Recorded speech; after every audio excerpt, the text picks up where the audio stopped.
Hi, I'm Charlie Harp, and this is the Informonster podcast. And today on the Informonster podcast, I'm going to be talking with Stuart Myerburg and Lori Moore about the CDC and the NCIRD group.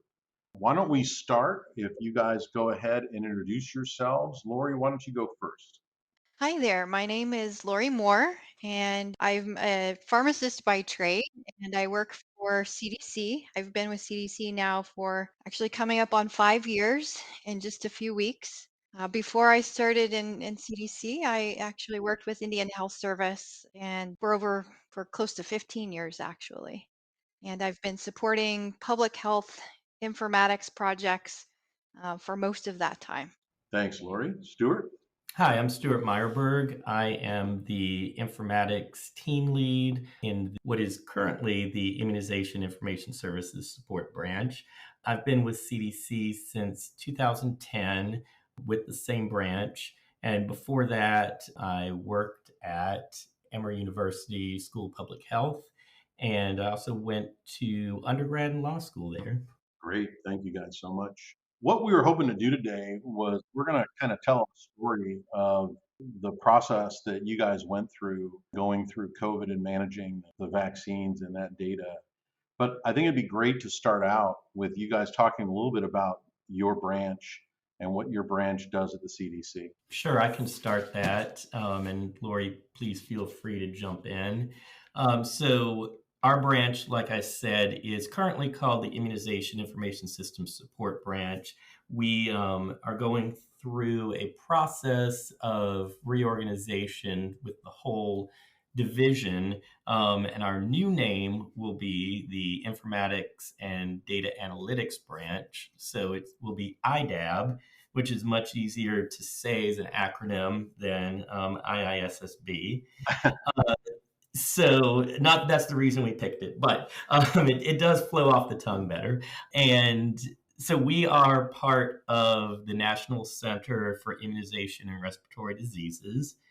And the mission of the center is to deal with preventing disease and disability through immunization and by controlling respiratory and related diseases.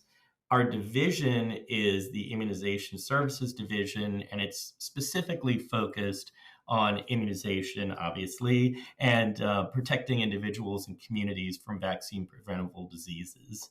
And so the division deals with a lot of different things, from purchasing vaccine to providing technical and financial support to immunization programs, doing education to providers and the public, and doing evaluation and research.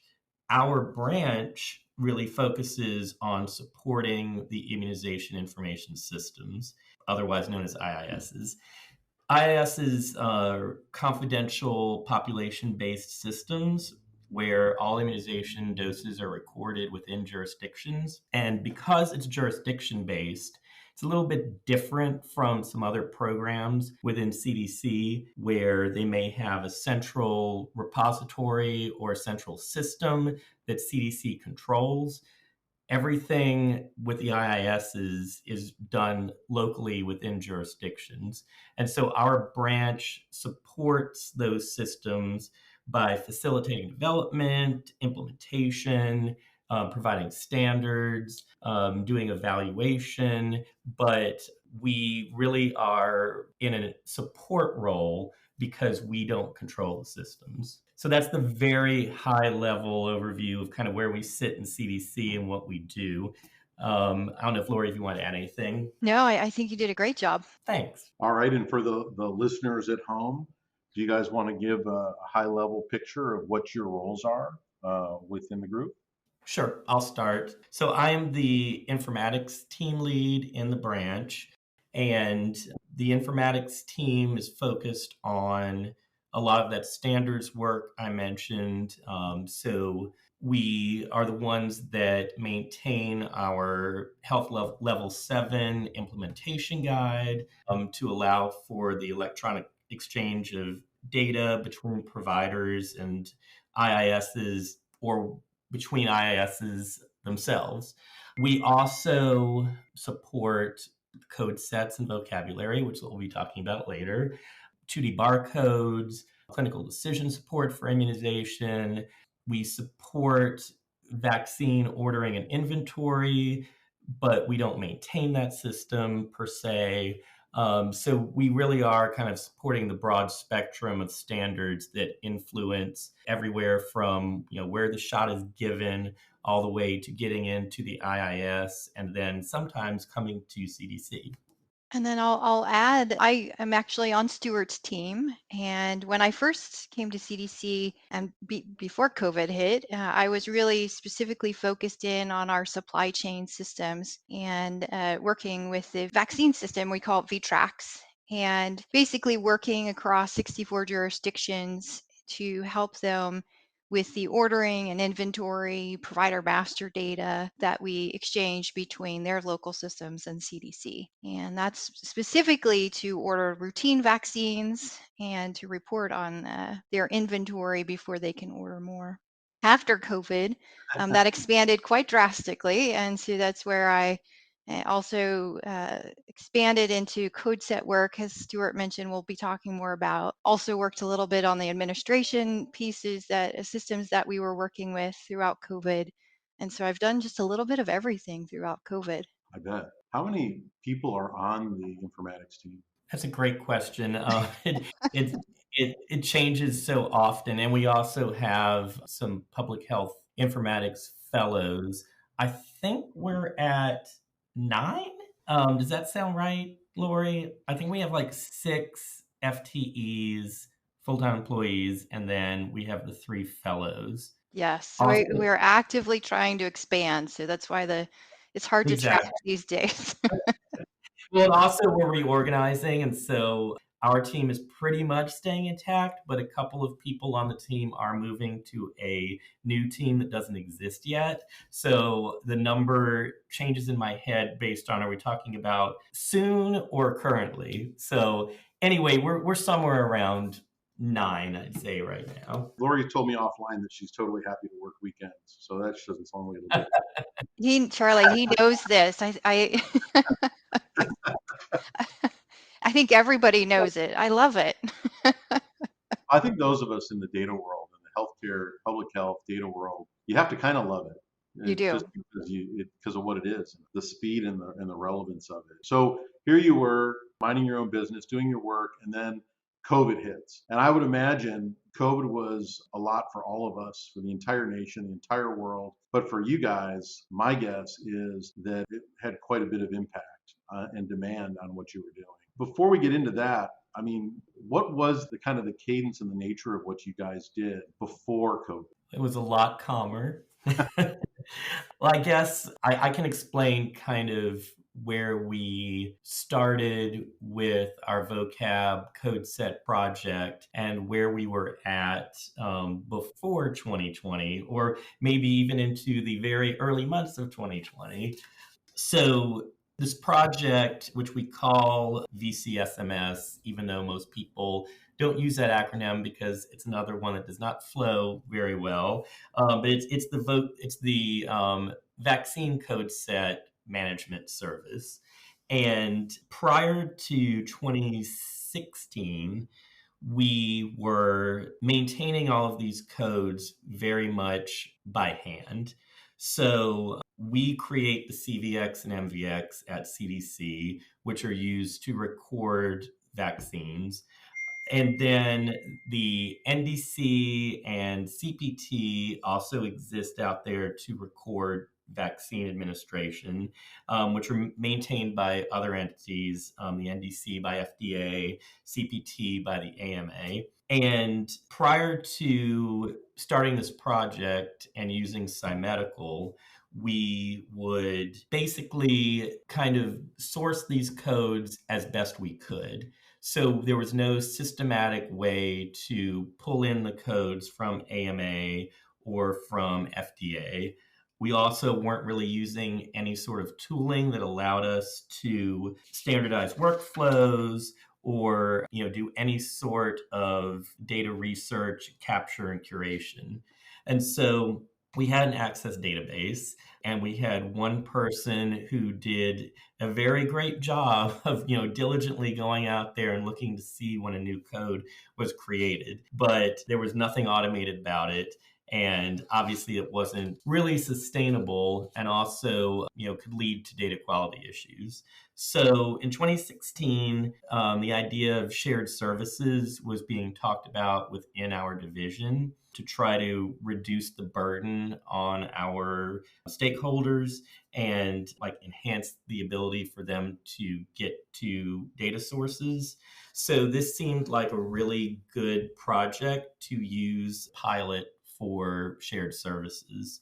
So we're looking for something that would obviously do more than just an access database. So we really wanted a commercial off-the-shelf product that we knew had proven ability to manage codes and do these mappings. And so that's how we ended up using SciMedical. And we put out a contract to not only obtain and provision the software, but also to take everything that we had from this historical quote unquote database.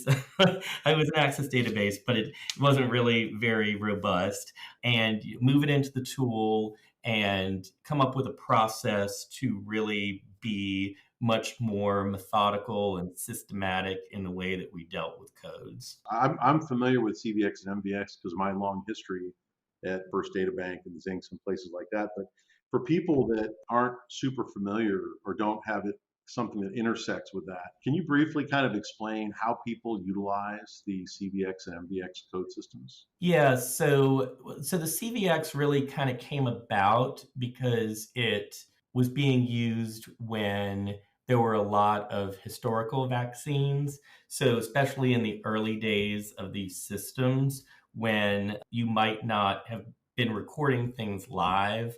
And so CVX it describes the vaccine in a different way than like an NDC does. And so they kind of serve the same purpose ultimately because they identify the product. But CVX is a lot more flexible when you don't really know exactly what was given, but you just know they got a Hep A vaccine, but you don't know anything else about it. And then it's paired with the MVX, which specifically describes the manufacturer. And so going forward, we're encouraging the use of NDC, but there's still a lot of systems that really live by CVX because historically that's the way they've been recording things, and that's what they use internally. Even if they accept the NDC, they might be mapping internally, but many systems still really kind of live by that CVX. Is it fair to say that the CVX is essentially like a value set that rolls up NDC and immunization codes into kind of an immunization grouper? It's definitely a value set.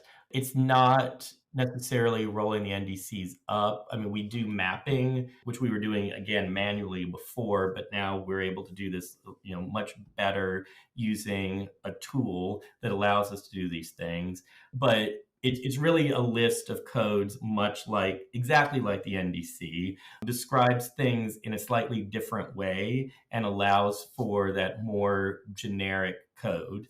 And then we map to the NDC and to the CPT, which also describes, more of an encounter in a clinical setting versus an actual product.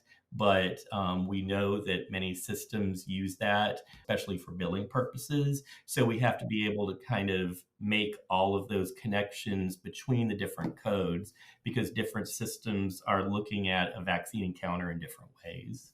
Okay, so that project, started in 2016, and then, from 2016 to 2019, it was really sort of getting everything into SciMedical and then going live. And we were fully live and transitioned by early 2019. 2018 was really the transitional phase. 2017, we were kind of piloting to make sure this was actually going to work.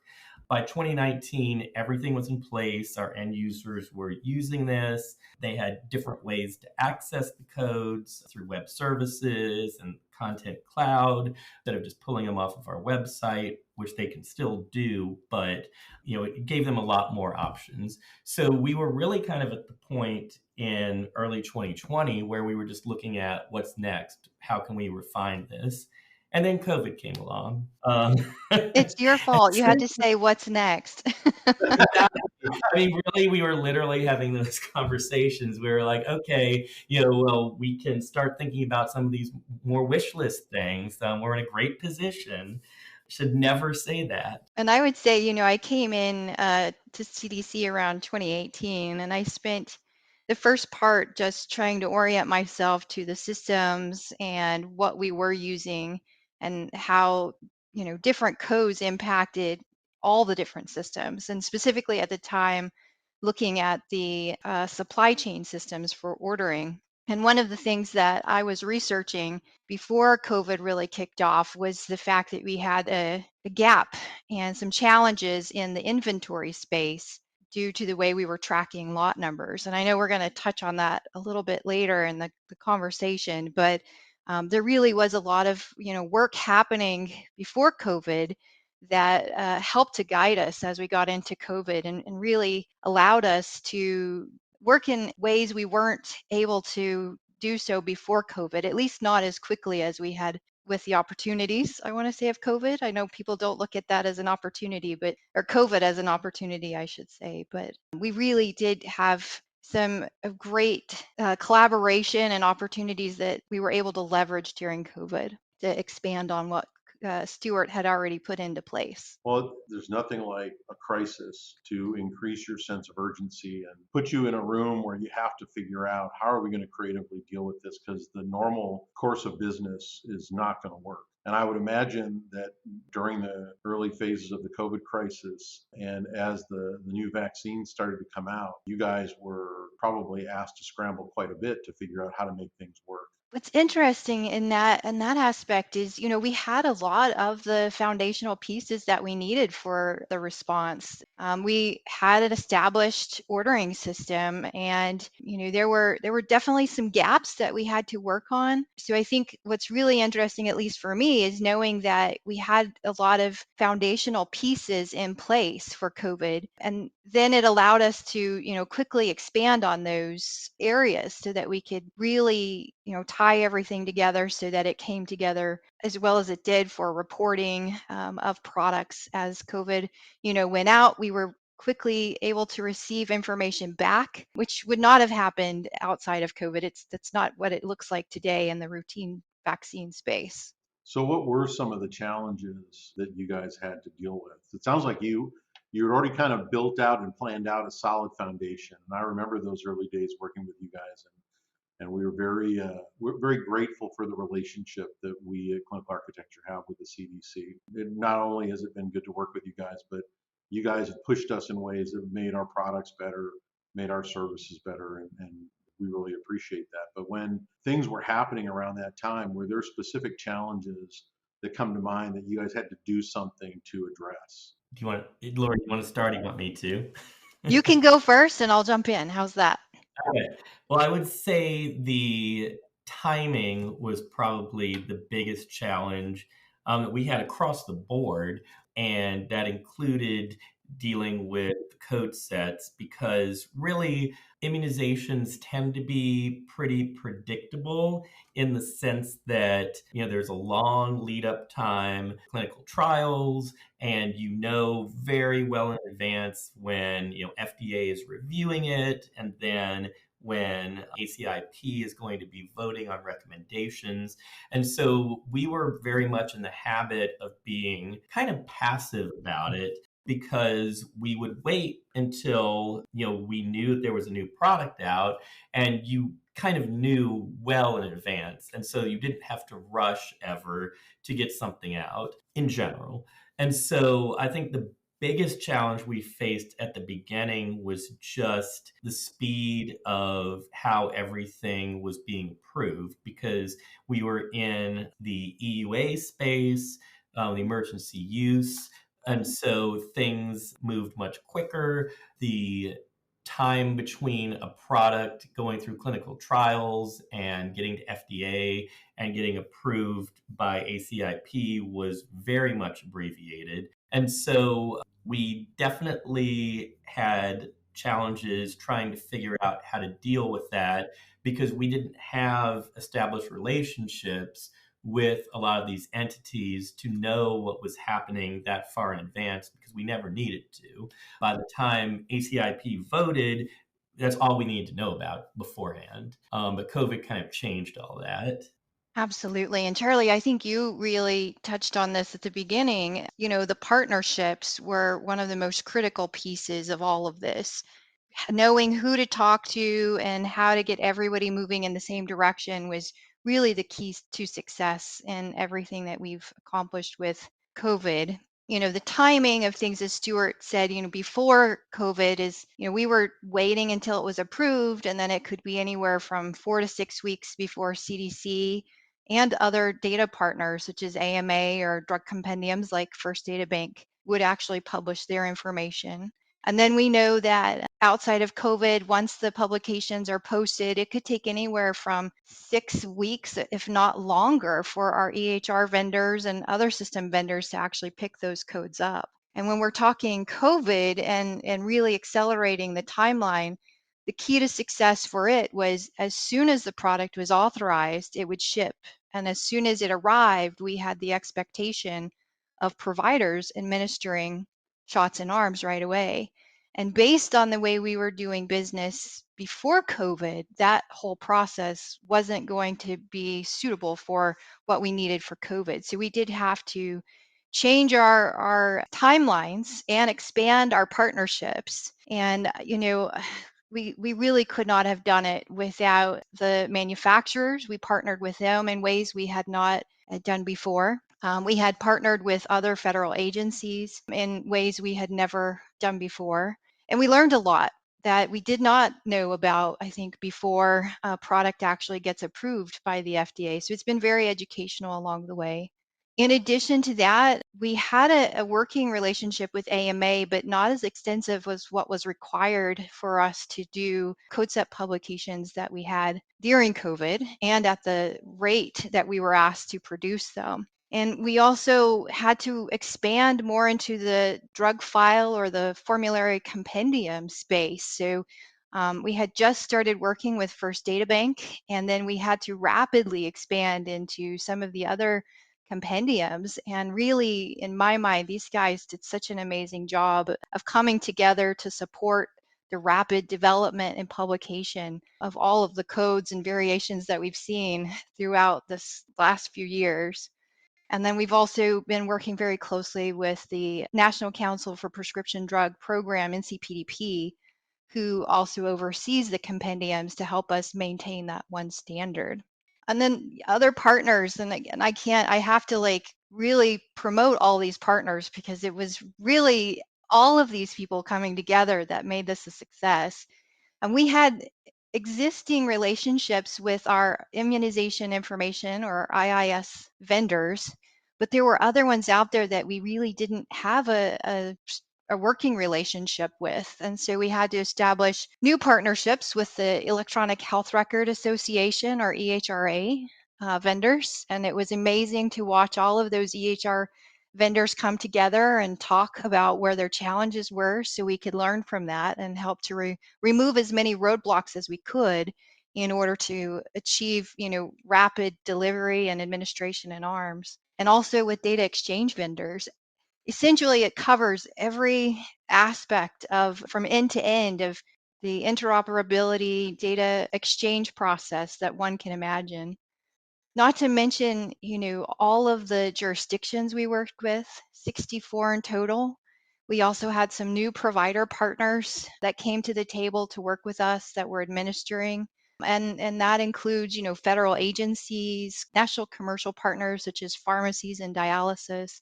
And then one that we really hadn't put at the beginning, but we did as we moved along COVID, were our payer partners. And really, it took all of these guys to make this work.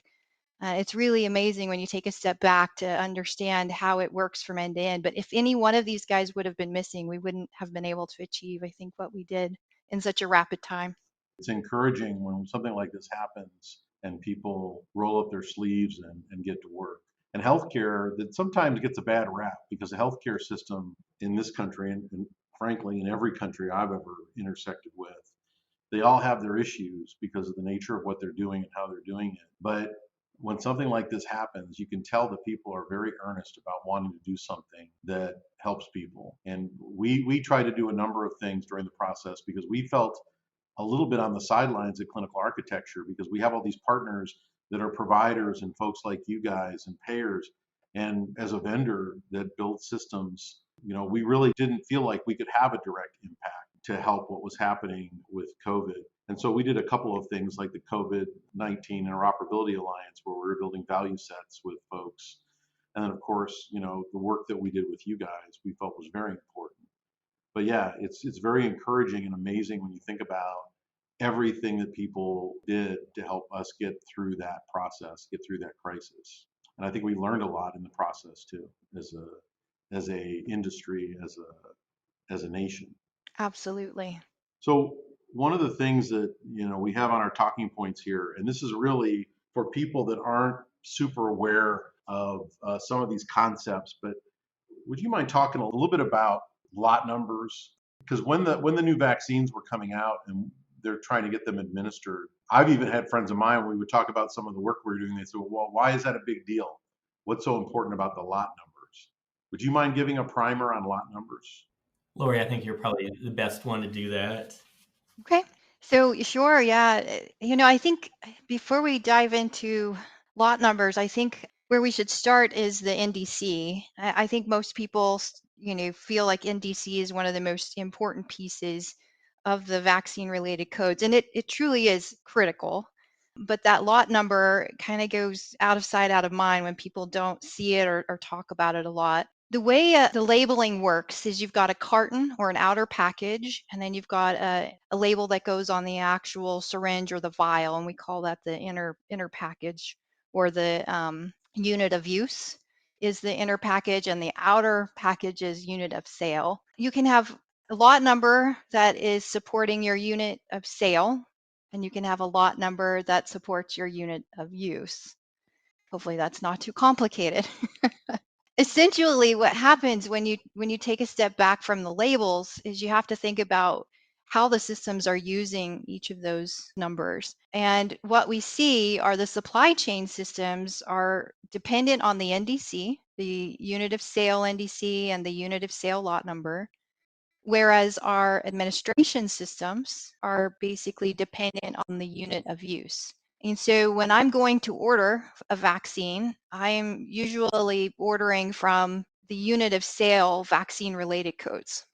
When I receive those, depending on which system I'm using to track and how I'm tracking, I'm usually just tracking the outer carton information, that unit of sale. When my patient comes in for an appointment and I administer it through, I pull the information off of the vial or that syringe.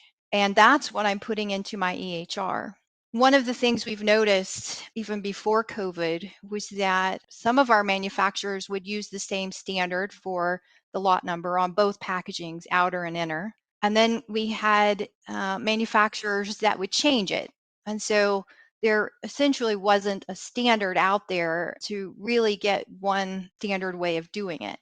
The other thing we knew is we had gaps. We didn't have crosswalks essentially that gave us an NDC for unit of sale and a lot number for unit of sale. And we didn't have on the same table, essentially, we didn't have that corresponding inner packaging labeling tied to it. So for systems, they could not connect the dots between the unit of use and unit of sale lot numbers. It becomes really important, again, in terms of when you're trying to tie systems together, make them interoperable. In each individual setting, the system can operate with its own specific code needs.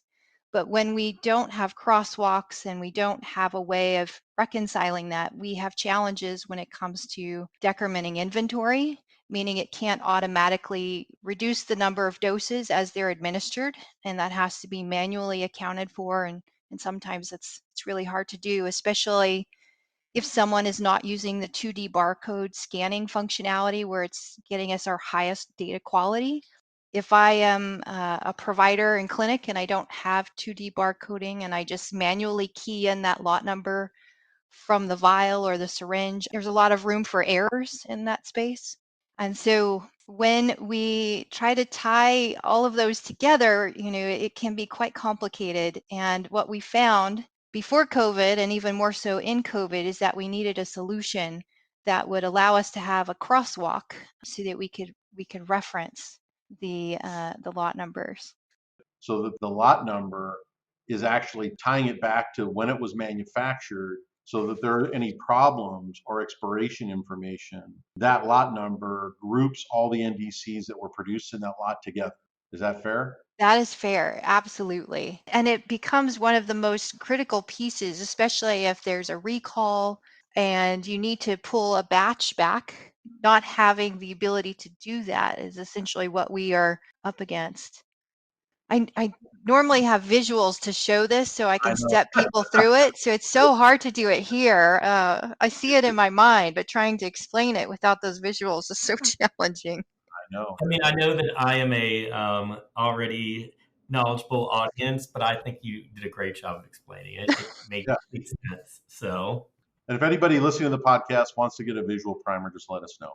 Exactly. We can definitely do that.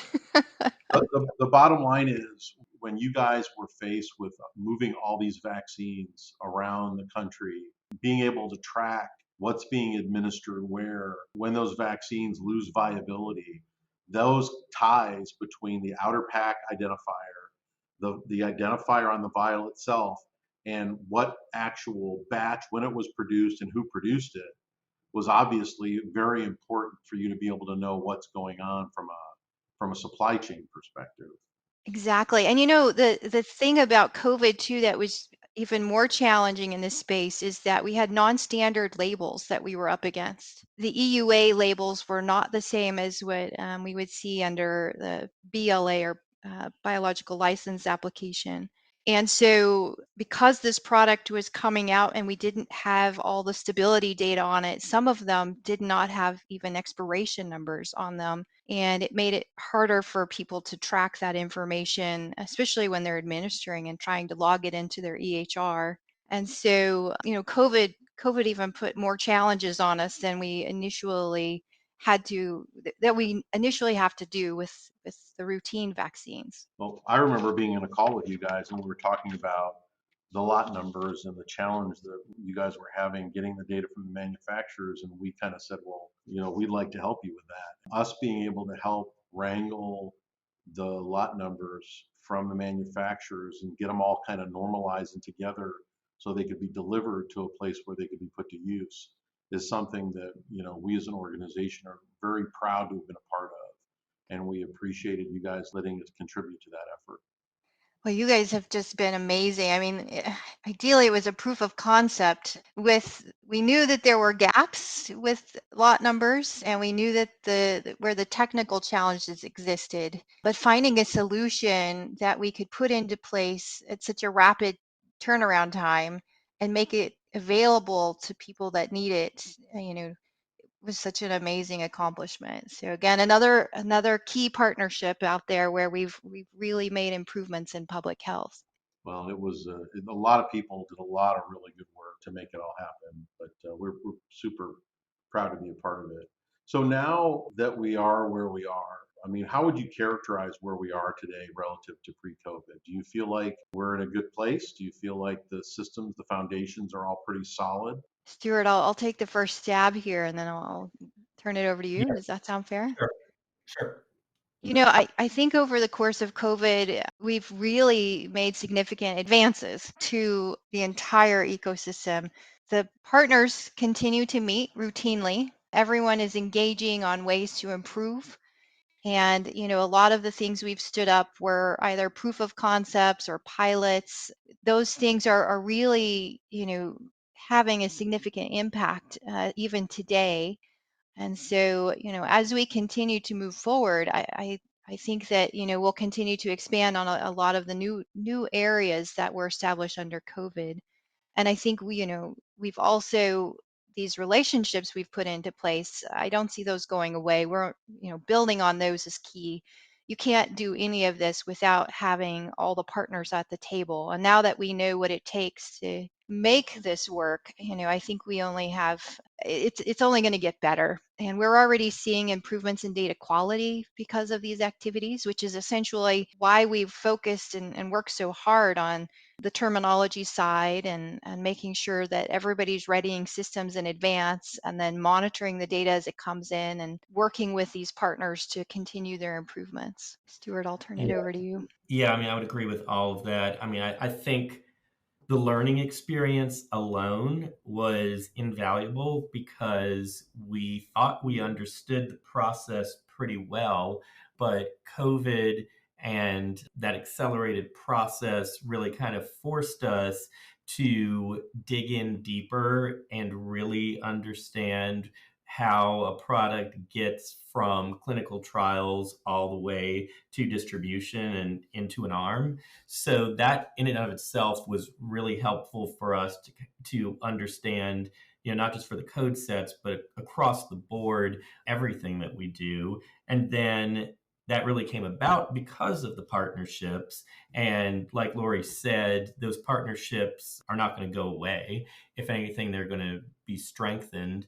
And it's really helpful now to be able to talk with these groups who know about the vaccine a lot of times well before we do, just so we know what's on the horizon and we can really try to work out issues well in advance so something doesn't get approved and come to market and then we have to scramble to figure out because there's some thing that we'd never encountered before with it, or however, whatever may happen.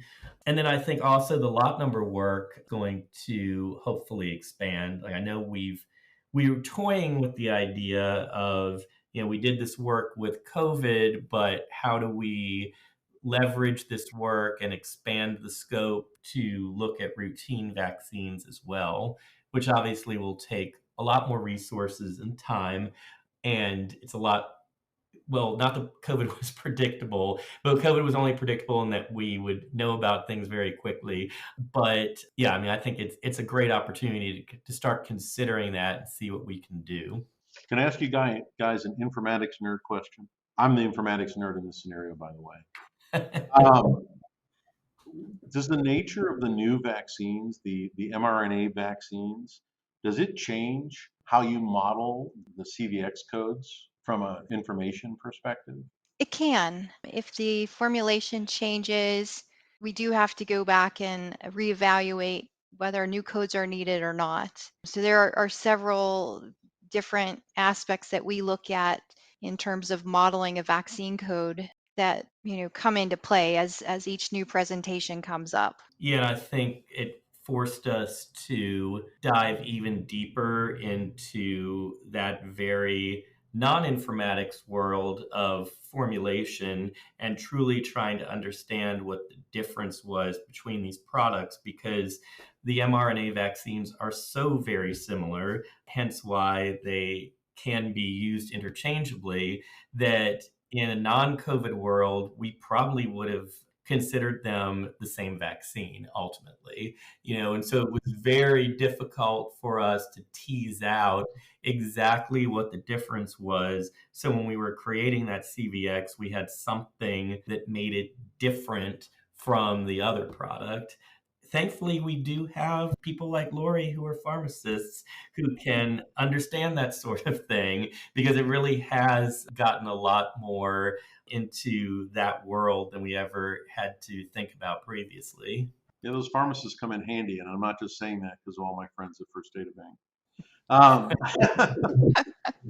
So one of the things that's interesting, and this is just from the flip side, because you guys were dealing with this problem from the perspective of vaccines and distribution of them. One of the weird things that we also saw, not necessarily weird, but when we were working with the providers and the labs and the folks on the other side of COVID testing, one of the things that really blindsided the industry was the fact that they didn't have a common vocabulary for talking about COVID screening tests. And so one of the big challenges, and I brought this up at a high tech meeting, is we need to have a group somewhere that when there is some kind of emerging crisis like COVID, we should sit down and decide what are the semantics that we're going to use to describe this. Because at one point, when we were working with different clients, there were 72 different ways to say that patient was positive for COVID. When you think about mapping results, lab results, the way that people characterized COVID, whether it was SARS, whether it was, coronavirus, however they were doing it, that was another facet of COVID and how it kind of blindsided the industry a little bit. And it took a lot of time for people to kind of figure out just the nomenclature of how do we describe and how do we talk about the test results in a way where they're somewhat compatible, because we obviously really care about, from a public health perspective, to be able to monitor that and see who's positive and who's not. So that was another aspect of this that I thought was interesting to see how the industry responded and dealt with that. Yeah, and we definitely see that even with the non-COVID world, especially with clinical decision support, when we're trying to give a code to an underlying condition that might affect whether you vaccinate or not vaccinate. And there are different ways to describe the same condition. And when it's done in a narrative form and not in any sort of structured code form, it's very easy to use terms interchangeably. But when you're actually trying to code it, you start realizing, wait, is this the same condition? Do you actually mean these to be the same thing, or are they different things? So we've definitely encountered that a lot even before COVID. Well, and that's one of those things that I think COVID as a phenomenon opened up a lot of people's eyes. We're seeing it now in the wake of COVID. We are seeing a lot of people that are starting to say, yeah, we didn't realize how unusable our data was, and why data quality, which for a lot of these folks out in the provider space and other spaces, we use it for billing, we use it for certain types of tracking and management. We try to use it for quality measures. But one of the things that was, I'm sure, very frustrating for a lot of people was how do we do a better job of predicting who is really gonna get hit hard by COVID and who is not. It's one thing to say that somebody is elderly and has multiple comorbidities, but why is somebody who's 30 years old and relatively healthy having this problem? And I think that one of the things that I hope happens as a result of COVID is that healthcare as an industry starts to ramp up the quality of their discrete patient data, so that when things like this happen, we can actually look to the data and see what's going on and do a better job of making decisions based upon that data, so we don't have things like locked up in narratives and things that are being coded in incorrectly. I'm optimistic that it was a little bit of a wake-up call for us from a data quality perspective, but I am a data quality zealot. So I do think that the key to all of this is planning ahead for these types of things. As we mentioned in the beginning, that we had a lot of the foundational pieces in place, but definitely taking a step back and looking at all the lessons learned are key as we move forward. And also, talking about some of the gaps that still exist, outside of, what we've established for COVID, even in routine vaccine world, is going to be important. But I think that, what I can't say enough is just what an amazing historic effort that we've actually accomplished here with vaccines alone. And I think that that will help us to inform a lot of other areas as we continue to make progress in future pandemic planning exercises. Yeah, got to have standards. absolutely. And like you said, I think that it's amazing what we can do as an industry when we roll up our sleeves and we work together towards a common goal. So hopefully we started a trend in that respect with the things that happened during the pandemic. So what do you guys see as the future for the program? So for our branch or for the vocab work in particular? For both. Let's start small and go bigger. So for the vocab work that you're doing, where do you see yourself going from here? So I think, like I said earlier, I'm definitely thinking about how we can grow the lot number work because it's been so helpful with COVID, trying to figure out what we can do in the routine vaccine space. I think also leveraging all of these relationships and coming up with some ways to standardize our interactions. Right now, it really is keyed off of what's going on with COVID. But I think now in a less COVID centric world, we need to kind of come up with cadences and ways to engage with manufacturers, especially because we don't necessarily know what their timelines are or when their new products that might be in clinical trial or whatever. So I think just growing all of those pieces that cropped up in COVID and using them to make our routine vaccine work better. For the branch, kind of what I was alluding to earlier, we're growing a lot. We're adding 3 new teams, really. 2 of them are kind of pieces of an existing team, but that's again a result of all the work that we did with COVID, recognizing that we've taken on a lot of new initiatives that we never did before within the branch, but are very important and proven to be very useful, but we need the resources to support all of that.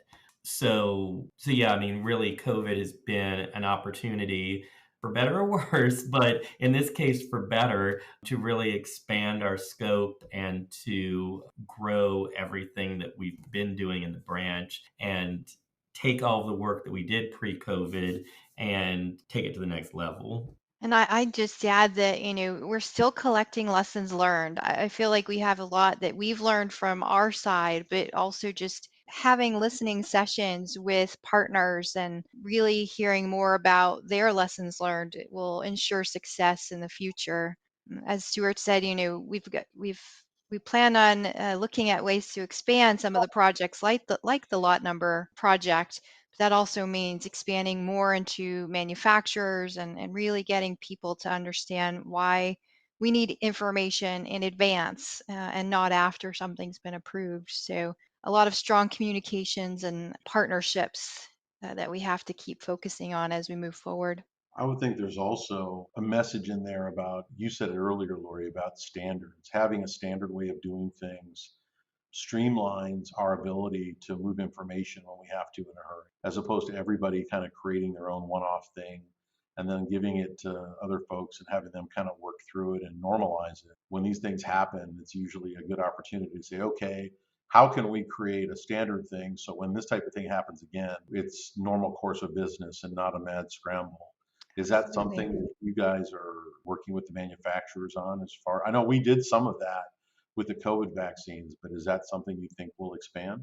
I believe it will, making sure the standards are, well communicated, published. If there's a challenge with them, making sure we understand what that is and if there's ways around it. Also, just trying to optimize implementation. So if there's something that hasn't been adopted yet, we're really trying to encourage people, like for instance, 2D barcoding. If you're not using it, you should be. It's a gold standard. And so, really trying to encourage across the nation for people to optimize all their systems and tools in addition to adopting those standards is important at this point. And 2D barcoding's been around a while, if I remember correctly. It has, but in a situation like COVID where you don't have standard labels, and we unfortunately we did not have 2D barcoding available to us during COVID, it became a challenge.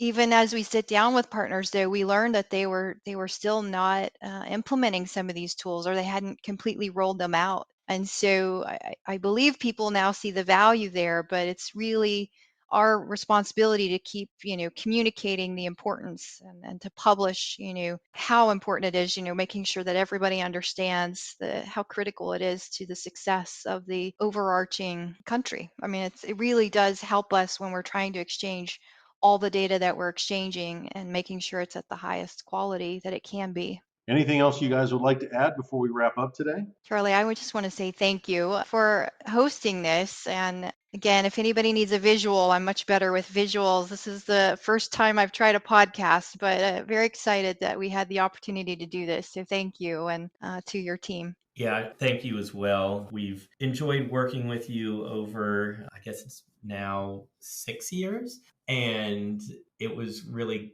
great to have this opportunity to talk about everything that we did during that time and then how much it changed shockingly during COVID. Well, and you guys gave a lot of kudos to a lot of folks out there. Let me take this opportunity to give you kudos. I don't know that people realize how much work you guys did and how much of a difference it made in us as a country doing a better job of making sure people were getting vaccinated and getting the help that they need. And so I would say thank you for everything that you did and continue to do to help keep people safe out there. Thank you. Thank you. This has been the Informonster podcast with Stuart Myerburg and Lori Moore from the CDC.